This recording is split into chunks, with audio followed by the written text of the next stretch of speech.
Every play has a different process. There's not a set thing. And I think if you say, this is how I write, you'll get blocked like immediately. I think you have to remain open and willing to kind of bend with each play. So the way I'll write a monologue is very different to the way I'll write a 32 character play. Not that I write many of them, but you have to be willing to change. But the basic mechanics still, particularly in the early stages, stay the same, in that I'll just have I'll come up with this idea, I'll think I've got this characters, I've got this basic kind of plot or setting, and I'll just kind of mull on it for a while and just kind of let it gestate and think about it. I won't really do many notes. I'll just kind of, whenever I'm wandering around, I'll have a think. Maybe I'll listen to some music that I think will, when I'm listening to music, I'll hit a song and think, oh, that song fits with this kind of mood, so I'll listen to that song like a lot of times, and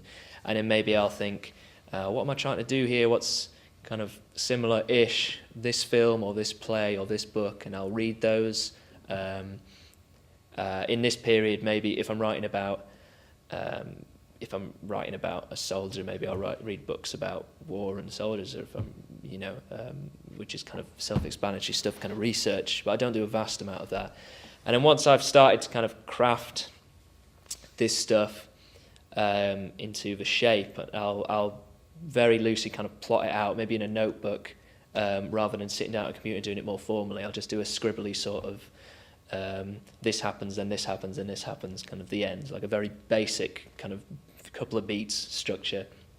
And once I'm confident with that, then I'll think about it in more detail, and I'll start thinking, okay, well, these events should happen at this time, and these events should happen at this time, and this has to happen for this to happen, and you just start to order things. So if you think of all the kind of moments in your play as a kind of like a bag of beads or something, you're just starting to lay them out in the right order, And then once that's happened, then either, if it's quite a complicated play, depending at that point whether I feel like I've got a firm grasp of it or I'm still quite loose with it, I'll either do more mulling and thinking and notes, or I'll think, right, I'll write scene one now.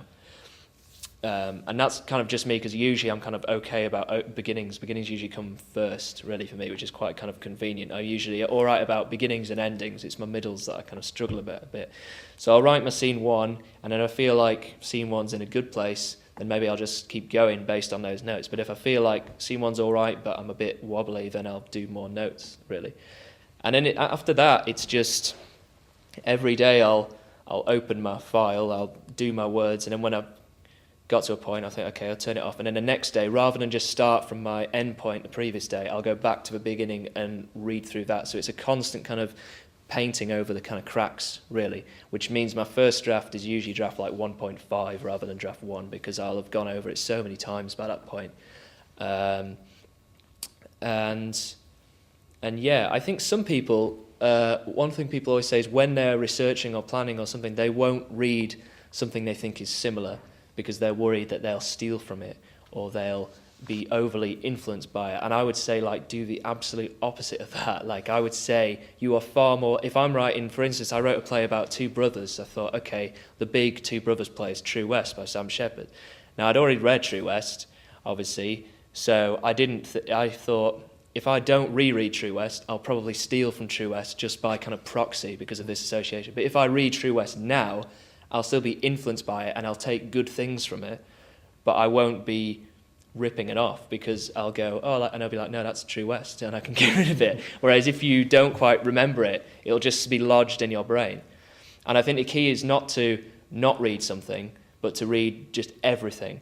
So at that point, I was like, right, I'll read True West, but I'll also read basically Berry Child and Curse, all of Shepard's, and then I'll also read every other play about brothers and everything I'll get, because really your plays it's your voice and your ideas, but a lot of that comes from just everyone else's ideas just mashed together in your head. So I think you shouldn't shy away from that. That's not losing originality, and that's not stealing.